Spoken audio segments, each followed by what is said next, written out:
When most people hear the name Iran, they imagine headlines, tension, and desert landscapes. But the real Iran is much more layered than that. It is a country where giant cities move fast under the shadow of mountains, where old bazaars still shape daily life, where villages climb hills like staircases, where homes are cooled by wind instead of machines, and where some of the strangest traditional foods are still proudly served before sunrise. This is not the Iran of slogans. This is the Iran of ordinary people, old habits, surprising inventions, and a way of life that feels ancient and modern at the same time.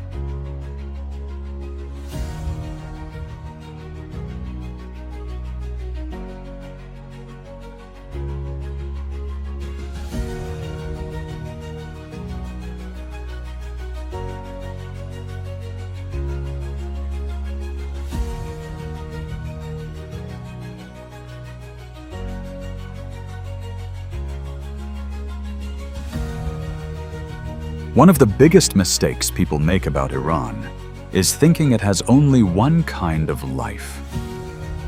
In reality, Iran changes dramatically from region to region.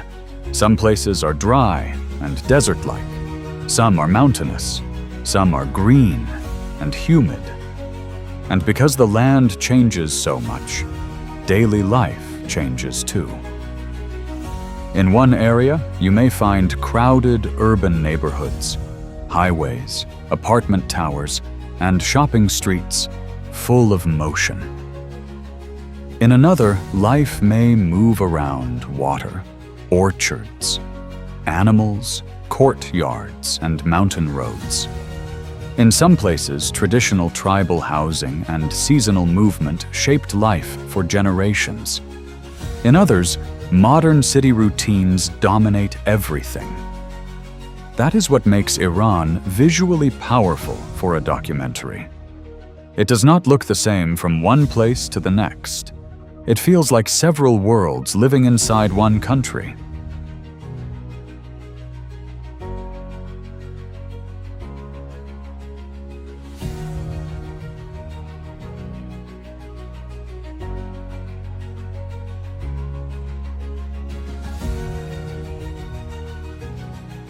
If you want to understand urban Iran, start with the feeling of contrast. In the big cities, especially Tehran, life can feel modern, crowded, and restless. There are highways, towers, apartment blocks, cafes, offices, schools, shopping districts, and neighborhoods where people are constantly moving. But the city is never only modern. Old rhythms still survive inside it. That is why Iranian city life often feels layered. A person can live in a modern apartment, work in a busy district, ride through heavy traffic, and still spend part of daily life inside spaces shaped by much older traditions. Family ties remain strong. Social routines matter. Food, tea, hospitality, and gathering still hold cultural weight. And then there is the feeling of old and new side by side. Tehran especially is often described through this tension, continuity and change, old and new, tradition and modern pressure, all living together in the same city.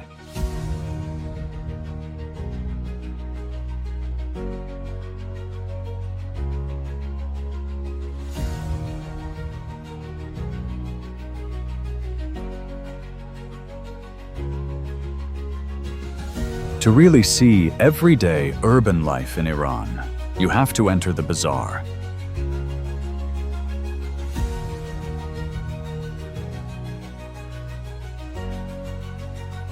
To outsiders, a bazaar may look like a marketplace, but historically in Iran, it has been much more than that. It has been a center of trade, conversation, craft, social contact, and daily rhythm. Inside the bazaar, life is not organized only around buying and selling. It is organized around human contact. Shopkeepers talk, craftsmen work. Tea is served. Corridors connect workshops, storage spaces, and courtyards. In older times, even food sellers and tea or coffee vendors moved through these spaces, feeding the life of the city.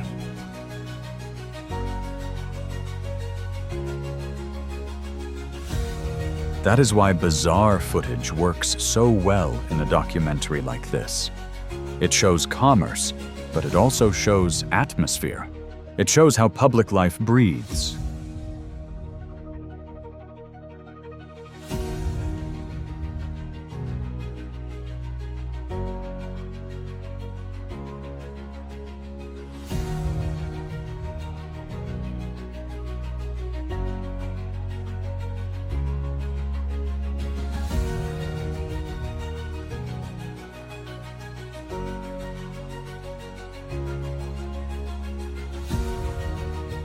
Now leave the city and go to the villages, and the rhythm changes immediately. One of the most visually striking examples is Masouleh, a historic mountain settlement in northern Iran. Here, the village seems to climb the slope, step by step. The architecture follows the mountain so closely that the settlement feels almost poured onto the hillside. This kind of village life creates a different relationship with space. Streets are narrower, homes are closer to the land. The natural landscape is not background, it is part of daily life. The mountain decides how people build, how they move, and how the village looks from afar. What makes this so fascinating for viewers is that the village does not look flat or ordinary.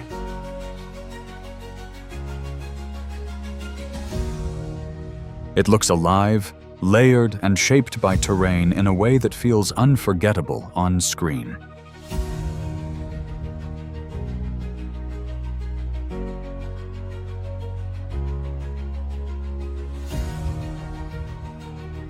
In many parts of Iran, especially the dry interior, daily life was shaped by one thing above all: water. And one of the most remarkable answers to this challenge was the qanat, an underground tunnel system that carried water by gravity across long distances. This was not just an engineering trick, it was a survival system.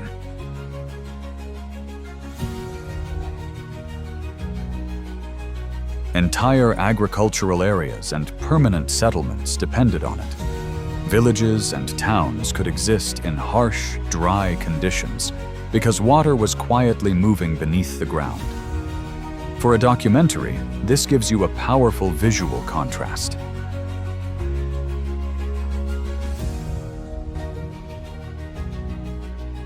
On the surface, desert and dryness. Beneath the surface, hidden intelligence.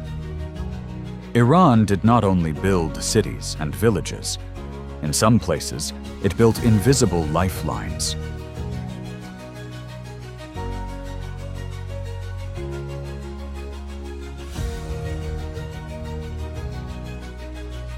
Another thing that surprises many people about Iran is how older communities learned to live with heat.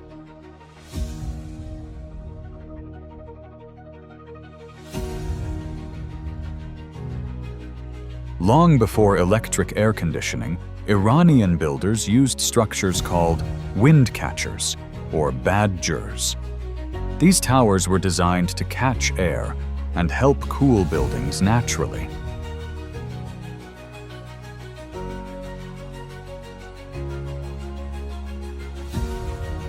That means some traditional neighborhoods in Iran were using climate-smart design centuries before modern sustainability became fashionable. In cities like Yazd, windcatchers are still one of the most visually iconic parts of the skyline.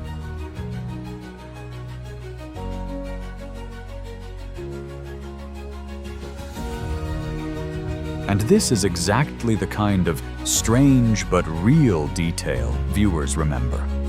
A country many people associate with heat and desert was also home to one of the most elegant passive cooling systems in architectural history.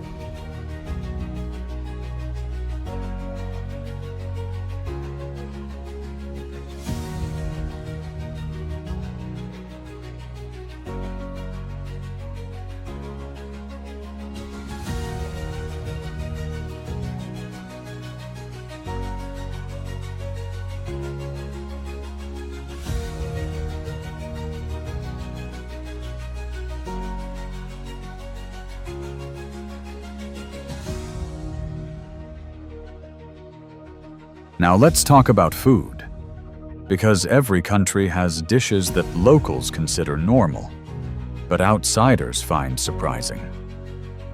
In Iran, one of the most famous examples is kale pache, a traditional dish made from the head and feet of a sheep.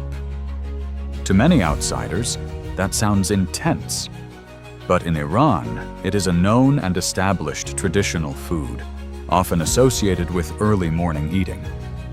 This is the kind of food scene that performs very well on YouTube. It is visual, unexpected, and culturally revealing at the same time. Steam, broth, traditional serving style, crowded food shops in the early hours, all of that creates texture for a documentary. And the point is not just shock value. Foods like this show how culture, appetite, tradition, and memory stay alive through daily habits.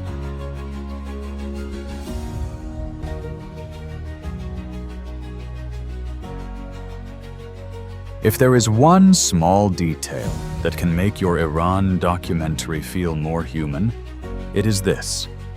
Do not show only monuments. Show ordinary pauses, show tea, show sitting, show conversations, show hands, shops, bread, markets, alleys, and waiting. Because daily life is not only about the dramatic image, it is also about repetition. A city becomes real when people drink, speak, sell, carry, and gather. A village becomes real when people walk slopes, tend space, and move through routines shaped by land and season.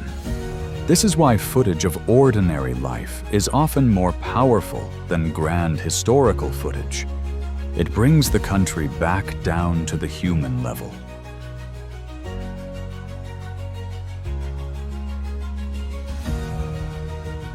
So if you really want to understand Iran, do not look at it as one picture. Look at it as layers. A fast city under mountains. A bazaar that still acts like a social world. A village that climbs a hillside like a staircase. A desert town cooled by wind towers. Hidden water moving underground. And food traditions that still surprise the modern eye. Iran is not only a country of headlines. It is a country of routines, inventions, textures, and human habits. And once you begin looking at those details, the country becomes much more interesting than the stereotypes. If you enjoyed this documentary, subscribe for more hidden stories, surprising cultures, and real life beyond the headlines.